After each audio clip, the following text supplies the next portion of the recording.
Yeah, exactly. Can you hear me now? Perfect. Okay. So as I mentioned, I'm not wearing orange, but I am in fact Teresa. Today I'm going to talk about GC transparency, which is sort of a weird topic. I realize most GCs do everything they can to not be transparent. We're trying to break that norm, and I'll talk about why we decided that and what we're doing. Okay, so not too long ago, we announced that we were going to run a game called the Muppet Movie Game. I seem to have a fascination with childhood movies, and we're shooting for the fall of 2009. At the same time, we announced that we were going to blog the experience. In fact, we announced our game through our blog, and our plan is to talk about the good, the bad, and everything in between with running a game. And we've talked about all kinds of things from scouting for clue sites, our personal game philosophies, what we like and dislike about games. I personally am in the middle of writing a post about how running a game is like working at a startup. I unfortunately am doing both right now. There are a lot of similarities. Really, what we wanted to do was give you guys an idea of what a lot of people in this room have run games before, but there's a lot of people in the game community who haven't, and we want to make sure that people know what it's like. Now, traditionally, game controls have been very secretive, right? So oftentimes, the only thing you'll know about a game before you sign up to play is the theme. Other times, you won't even know who the GC is. Some have even managed to pull off not having their identity known until you get to the end game, which is really kind of cool. We're not at all saying that everybody should take the same approach we are, but we do want to talk about why we're trying to be more open. Also, I'm not going to use my full 15 minutes in the hope that Red will get to his talk at the very end of the evening. Okay, so why be so transparent? We have a few reasons. The first is there's been a lot of great discussion and a lot of material created about what it's like to run a game for future GCs. Obviously, these GC summits are a great way to create content. The videos online are fantastic. Curtis wrote a great letter to any future GCs. And especially for us, that letter captured a lot of what we thought in terms of the philosophy of running a game and who you're doing it for the players. And so we really wanted to add to that and provide the everyday experience. So part of it is we wanted to create material for future GCs. We wanted to address sort of let the greater game community, not even people who might run games, but everybody involved know what it's like, what goes into creating a game. And I'll get into why in a minute. And then third, we wanted to let teams know what our game is going to be like so they can determine whether or not they want to play in it. Again, we think we're creating this for players, and we want to make sure they like what they get. Okay, so materials for future GCs. The big thing, I already touched on some of this. The big thing here is we wanted to give a day-to-day view of what it's like to be a GC. That was a very ambitious goal. We posted a blog post today for the first time in a month. We're going to try to post much more frequently. We really want to capture really the ups and downs of running a game. A lot of people have compared it to planning a wedding. A lot of people have compared it to starting a company. I think those are both very good analogies. I work at a startup. I wake up in the middle of the night at 3 in the morning on a regular basis about something I forgot to do at work. 2 weeks ago, I woke up at 3 in the morning because I forgot to write a blog post. They are very, very analogous, and we want to make sure that people know what that's like. And what the day-to-day experience of it is like, because it's a big undertaking. I'm not trying to scare anybody. Everybody should run a game. It's one of the coolest experiences ever. But it is another job. Okay, so running a game. Just what is it like to run a game? Why is that important to share with people? Forget creating material for future GCs, but why should everybody in the community know what it takes to run a game? Last year, my sense of time is horrible. I know it was sometime last year. There was a flurry of emails on the game mailing list. People suggested all kinds of things like, why don't GCs run their games twice? Why doesn't another GC run somebody else's game a second time around? People volunteered. Why don't they take more teams? Why are there application processes? These are great questions, but for anybody who's run a game and isn't completely insane, although maybe that's not true. Maybe if you run a game, you are completely insane. But those things aren't very feasible. And one of the things we want to do through our blog is help explain why. If people understood the amount of work and effort and time sink that running a game was, and the amount of energy it requires to actually run the weekend, it becomes pretty ludicrous to think about doing it the next weekend again. The next weekend, you're sleeping. So we wanted to highlight that. and just help people see the perspective from a GC while they're in the thick of it, right? I know that for a lot of women, after they have a baby, they'll say, I never want to give birth again. And then 3 weeks later, they love their new baby, and they're saying, oh, it wasn't so bad, right? You forget the pain. I think running a game is the same way. You don't sleep for a long time. Everything's really tough. One day you love it. The next day you hate it. And you forget about it. And what we want to do is make it apparent. We want a living document of this is what it's like to run a game. Take the good with the bad. It's definitely worth it, but I'm not running our game twice, ever. Never even considering it. Okay, the most important thing, and this is really what motivated me, is I want every single person in this room and every single person in the game community to be able to decide for themselves, is this a game they want to play in? We've seen a lot of variety, a lot of variance in games over the last few years. Games have cost $100, have cost $200. They most recently cost $675. We had a game that was $420 a person. So there's been a lot of variety in price. There's been a lot of variety in length. We had a game end at midnight. We had a game that was just run overnight. There was a game that went very long. You know, there's a lot of variety in length, in clues, in locations. Some people think a clue location has to be a beach at sunrise. Some people think a conference room is a good clue location. I'm not at all making any judgments about what's the right way, but I do think that with all that variety and with the demand for games going way up, that's what that conversation on the mailing list was all about. People want to play in more games. We have to address that variety, right? So variety is a good thing. That's how you get innovation. If you look back over the last few years, there's been a lot of great innovations in games.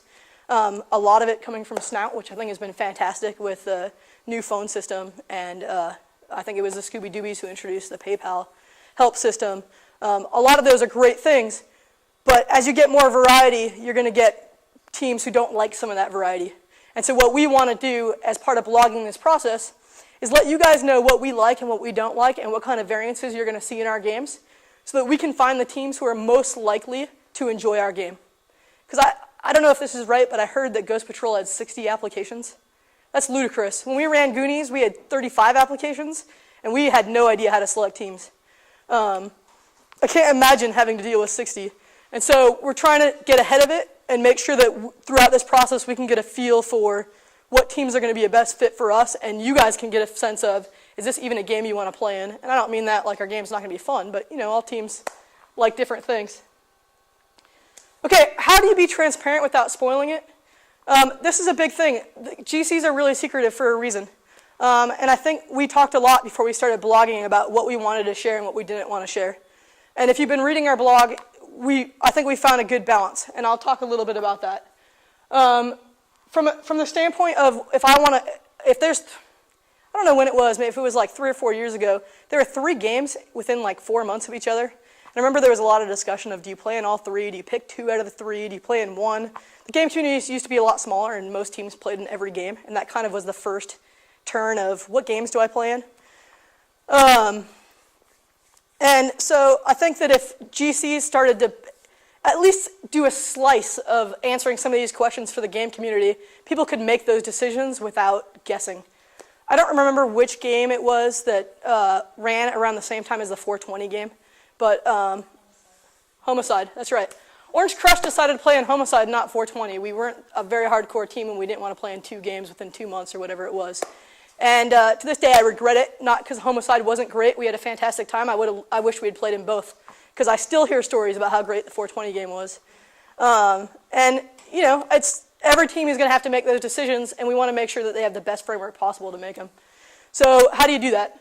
One of the things that we would like to know, we're planning to share, and we hope other GCs share in the future, is why are you running a game? What's your motivation, right? Is your goal to create really challenging puzzles and stump teams? Is your goal that you have tons and tons of great locations and you want to show the Bay Area off to the world? What's motivating you? Because you don't have to give away your big secret or the big experience of the game, but you can start to give people a feel of what's important to you in running the game. Similar to that is, what are your goals? So I know for us with Goonies, my personal goal, and my team probably hates me because I held them to it every second of the way, was to run the best themed game ever. People came up with clue ideas, and if I couldn't tie it to the Goonies movie, I didn't let it go in the game. There was one exception, which was a clue we wrote during the weekend of the game. At that point, I didn't have any pull with my team. And that was the Math is Hard clue. I think the worst clue ever written. I thank Blood and Bones for that because they seriously broke our game by moving far too quickly. But I also know that Dragon Hunt, they had a goal of doing a paperless clue. I know that other teams have had, I know that Snout has always does something where they bring in everybody at the end of the game together at the same time. There's another, Over Nightmare, they did a lot of control, like flow control, making sure teams were all moving through it at a similar pace. Those are the kinds of things where you don't have to give up the goose, essentially, but you can share what's important and give people an idea of what it's like to play in your game. I think that there used to be, I haven't seen this a lot recently, but it used to be on the mailing list after a game, people would give feedback constructively, asking people to bash games, but have an opinion, share it, so that when you do run a game, people have an idea of what you like and what you don't like, and then they can say, oh, you're going to run this type of game or this type of game. And then also discuss your thought process. So this is something where we have a lot of, maybe it's Red and Wes's and I's personalities, but we have a lot of philosophical debates about what the game is and what it should be and what role things like help systems have involved with it. Does every clue site need to be fantastic? We can discuss this for hours on end, and we do it every week. And one of the things that, which is probably why we're far behind on running our game, but one of the things that we would really like to, that we've been blogging about is, what are those conversations like? We don't have to tell you the outcome. We don't have to tell you what help system we're going to use, but we can talk about what we looked at and what is important and what's not important. And then lastly, talk about the experience and the strategy, not necessarily the outcome. A couple weeks ago, we posted a post on clue site scouting. We have another one coming in a week or two. And we've been talking about how we go out and look for clue sites. We're not telling you where we're going. We're not telling you what sites we found. But we are telling you our strategy behind it so that when you're in that position, hopefully you can learn from our experiences. For me personally, running a game with Red has been very different from when we ran Goonies, because he's ran lots of games in the past, thought about it in a totally different way. And it's that sharing of experience and bouncing ideas off of each other, I think, that is really powerful. And we want to capture that on a daily basis. So that's why we're blogging. Obviously, every post we debate how much to share and how much not to share. It's been very healthy and good. It's probably why we're not posting as much as we'd like to be, though. If you want to see an example of it, we are blogging at MuppetMovieGame.com. I'm not trying to completely promote our blog here. It's just very relevant to GC transparency. And if there's topics, if you're thinking about running a game, if you've run a game in the past and you want to know how we're thinking about things, if you have advice, please participate. We don't want it to just be us talking to you. So the comments are moderated to prevent spammers, but I'm pretty much approving anything by a GC or a game community person. That's it.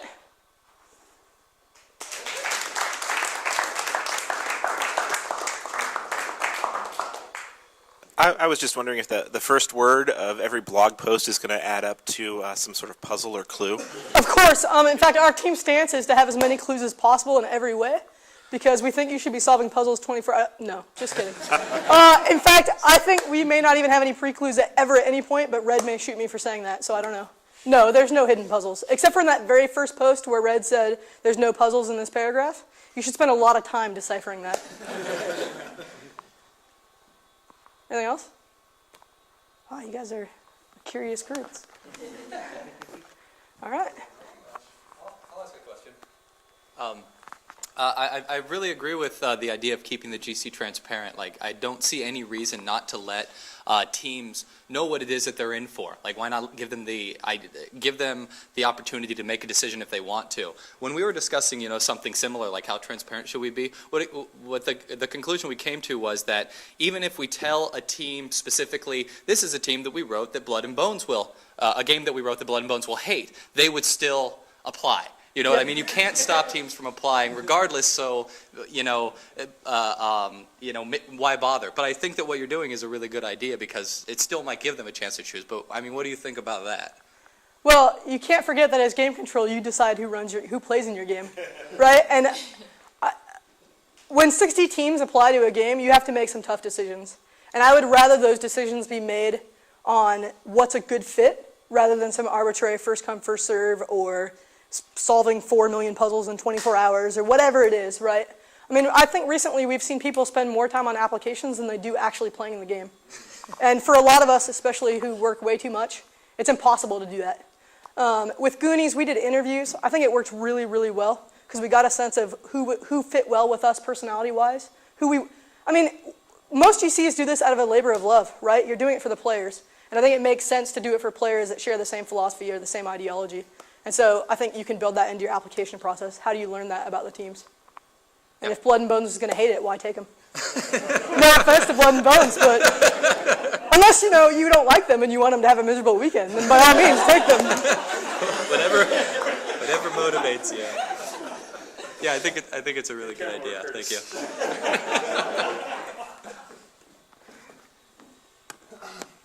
Anything else?